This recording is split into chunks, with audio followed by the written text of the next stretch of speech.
नमस्कार दोस्तों, आपका स्वागत है अवेकन योगी टाइमलेस टेल्स पर। आज हम आपको एक दिव्य और रोचक कहानी के बारे में बताएंगे जो हमारी संस्कृति में एक अद्भुत स्थान रखती है। भगवान श्री कृष्ण के जन्म की कथा। ये बात द्वापर युग की है, जब धरती पर अधर्म का बोझ पड़ता जा रहा था। राक्षसों ने धरती पर हाहाकार मचा रखा था। इस बात से परेशान होकर धरती माँ गाय का रूप धारण करके ब्रह्मा जी के पास गई और उनसे विनती की, हे प्रभु, मेरी रक्षा करें। इन राक्षसों का आतंक मुझ पर बढ़ता जा रहा है, कृपया करके इन्हें समाप्त करें।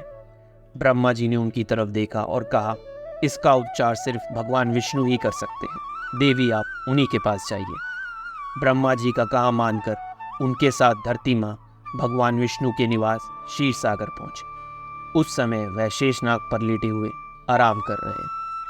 पूरी कहानी सुनकर भगवान विष्णु ने कहा, हे देवी, परेशान ना हो, मैं मनुष्य के रूप में पृथ्वी लोक पर अपना 8वां अवतार लूंगा और पाप को खत्म करूंगा। उनकी ये बात सुनकर धरती माँ खुशी खुशी वहां से चली गई। इधर मथुरा में राजा उग्रसेन राज किया करते थे। वह दयालु राजा थे, लेकिन उनका बेटा कंस बहुत अत्याचारी और लालची था। उसे राजगद्दी का बहुत मोह था। एक दिन उसने अपने बल से राजा उग्रसेन को सिंहासन से उतारकर जेल में डाल दिया और खुद राजा बन गया।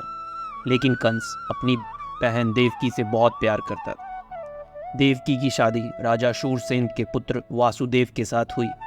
शादी के बाद कंस देवकी को विदा करने लगा, तभी आकाशवाणी हुई कि देवकी की 8वीं संतान उसका वध करेगी। इतना सुनते ही कंस के पैरों तले से जमीन खिसक गई और उसने देवकी और वासुदेव को जेल में डाल दिया। इसके बाद वह सोचने लगा कि देवकी की 8 संतान में से कौन से नंबर का पुत्र मेरा वध करेगा।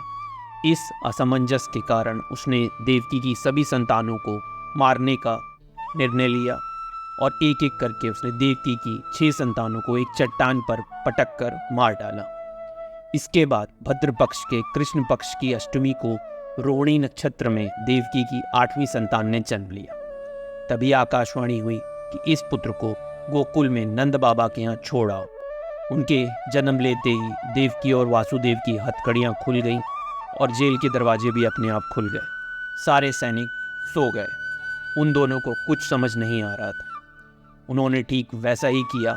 उन्होंने टोकरी में श्री कृष्ण को लेटाया और यमुना नदी के पार गोकुल में छोड़कर आ गए और पालने में सोई हुई बेटी को अपने साथ जेल में ले आए।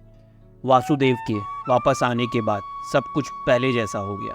हथकड़ियाँ और जेल के दरवाजे वापस लग गए और पहरेदार होश में आ गए। होश में आते ही सैनिकों ने देवकी की 8वीं संतान की खबर जाकर कंस को दे दी। कंस दौड़ता हुआ जेल आया और देवकी की गोद से उसकी संतान को छीन लिया। इसके बाद जैसे ही कंस ने उसे मारने के लिए हाथ उठाया, वह उसके हाथ से छूटकर हवा में उड़ गई और बोली, दुष्ट कंस, मैं योग माया हूँ। तुझे मारने के लिए भगवान ने गोकुल में अवतार ले लिया है। अब तेरा अंत निश्चिंत।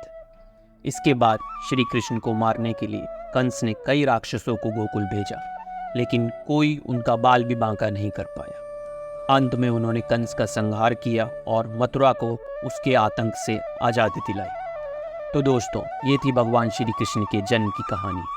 अगर आपको ये वीडियो पसंद आया हो तो लाइक और सब्सक्राइब करना ना भूलें। हमारी वीडियोस के नोटिफिकेशन के लिए बेल आइकन ज़रूर दबाएं। धन्यवाद और जय श्री कृष्ण।